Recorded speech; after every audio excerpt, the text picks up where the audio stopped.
Hello friends, સ્વાગત છે તમારું મારા કિચનમાં। તો આજે આપણે મકર સંક્રાંતિ સ્પેશિયલ માવા ચીકી બનાવવાના છીએ અને એ ગોળ કે ખાંડની ચાસણી કર્યા વગર, એની કોઈ પણ જાતની ઝંઝટ વગર બિલકુલ માર્કેટ જેવી જ માવા ચીકી આજે આપણે બનાવવાના છીએ, જે નાનાથી લઈને મોટા બધાને જ ભાવશે અને ફટાફટ બની જશે। તો ચાલો શરૂ કરીએ માવા ચીકી।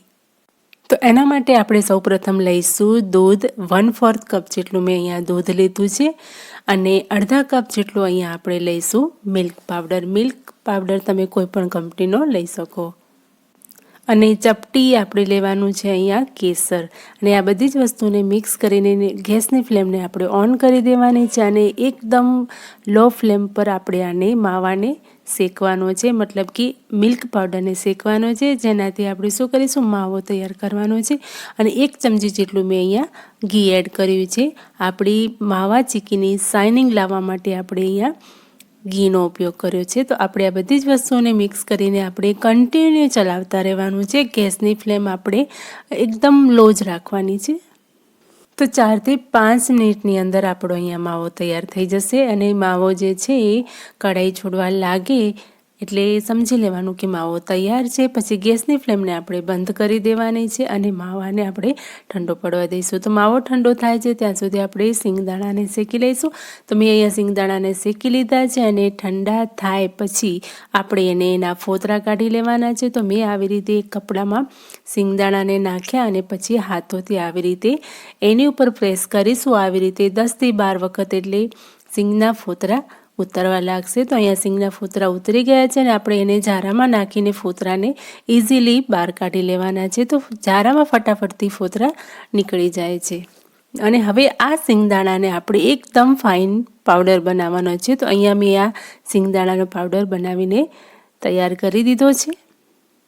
આપણે સિંગદાણાની પ્રોસેસને પહેલાં પણ આપણે કરીને રાખી શકાય, પરંતુ મેં અત્યારે જ કર્યું છે। માવો ઠંડો હવે થઈ ગયો છે તો માવાને આપણે હાથોથી અથવા તો આવી રીતે ચમચાની મદદથી માવાને એકદમ છૂટો છૂટો કરી લેવાનો છે, જેનાથી કરીને આપણી ચીકીમાં એ આસાનીથી ભળી જાય। કેમ કે હું જે આગળની વિધિ બતાવવા જઈ રહી છું એ પ્રમાણેની જ છે। તો આપણે આને બીજા બાઉલમાં કાઢી લેવાનો છે માવાને। અને હવે આપણે તૈયાર કરેલો જે સિંગનો ભૂકો છે એ 2 કપ હું અહીંયા લઉં છું। તમે ચાહો તો આને ઓછું પ્રમાણ પણ કરી શકો, માવો વધારે જોઈએ તો તમે માવાનું પ્રમાણ પણ વધારી શકો છો। તો મેં અહીંયા અડધા કપ જેટલો માવો બનાવ્યો છે અને 2 કપ મેં અહીંયા સિંગનો ભૂકો લીધો છે। તો આ બંને વસ્તુને આપણે સારી રીતે મિક્સ કરી લેવાનું છે હાથોથી। અને હવે અહીંયા કઢાઈમાં આપણે લઈશું 1.5 કપ જેટલો ગોળ। તમે ગોળનું પ્રમાણ વધારી પણ શકો છો। તો મેં અહીંયા પરફેક્ટ માપ જ લીધું છે। 1.5 કપ આપણે ગોળ લીધો છે। એને અંદર આપણે કંઈ પણ ઉમેરવાનું નથી, એની જાતે જ આ ગોળને મેલ્ટ થવાનો છે। લો ટુ મીડિયમ ફ્લેમ પર આપણે આને મેલ્ટ થવા દેવાનો છે। તો ધીરે ધીરે ગોળ ઓગળવા લાગ્યો છે, હજી સુધી અંદર એના ગાંગડા દેખાઈ રહ્યા છે। તો ગોળને આપણે ફક્ત મેલ્ટ જ કરવાનો છે, ઓગળવા જ દેવાનો છે। અને થોડા થોડા બબલ્સ આ રીતે આવવા માંડે ને ત્યાર પછી આપણે એની અંદર આપણે તૈયાર કરેલું માવા અને સિંગના ભૂકાનું મિશ્રણ જે છે એ એની અંદર એડ કરી દેવાનું છે અને સારી રીતે મિક્સ કરી દેવાનું છે। અને ગેસની ફ્લેમને આપણે આ ટાઈમે બંધ કરી દેવાની છે અને આપણી જે કઢાઈ છે ગેસ પર જ રાખવાની છે। અને આવી રીતે એકદમ મિક્સ થઈ જાય ને એટલે પછી આપણે એને નીચે ઉતારી લેવાનું છે। આમાં કોઈ એવી ઝંઝટ નથી કે સ્પીડમાં કરવું પડે, ઉતાવળ કરવી પડે કે પાક જોવાની ચાસણી, કંઈ પણ જાતની ઝંઝટ નથી। અને અહીંયા મેં 2 ટીપા જેટલું ઘી લઈ અને થાળીમાં સ્પ્રેડ કરી દીધું છે। તમારી જોડે બટર પેપર છે તો તમે એની પર પણ આ મિશ્રણને પાથરી શકો છો। બટર પેપર પર ઘી લગાડવાની કોઈ ઝંઝટ રહેતી નથી, પરંતુ મને થાળીમાં ફાવે છે એટલે હું થાળીમાં આને પાથરી દઈશ અને સારી રીતે આપણે ફેલાવી દેવાનું છે। અને મેં અહીંયા વાટકીની મદદથી ફેલાવી લીધું છે, ચમચાની મદદથી ના ફાવે તો વાટકીમાં થોડું પાછળની સાઈડ ઘી લગાવીને એની ઉપર આવી રીતે થપથપાવશો એટલે થઈ જશે। અને ગરમ ગરમમાં જ આપણે એના કાપા કરી લેવાના છે। કાપા કર્યા પછી આપણે એને અડધો કલાક માટે ઠંડુ થવા દેવાનું છે।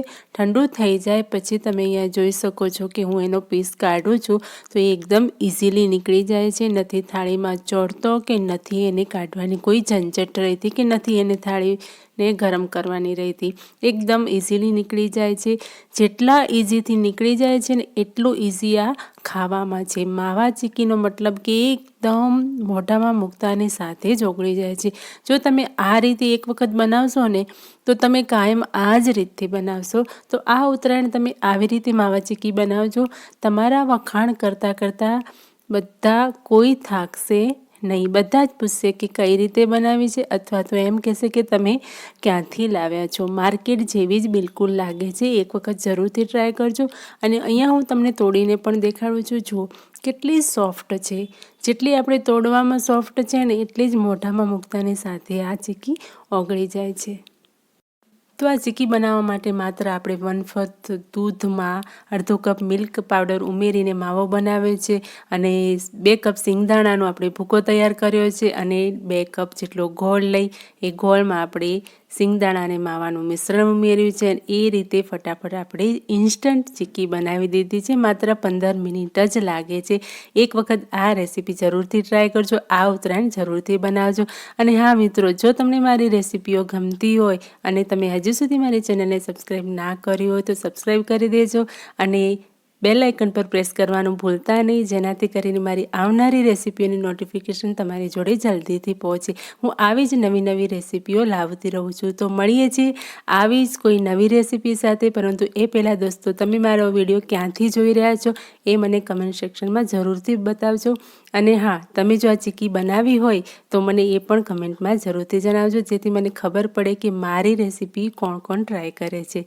તો મળું છું આવી જ નવી રેસીપીઓ સાથે.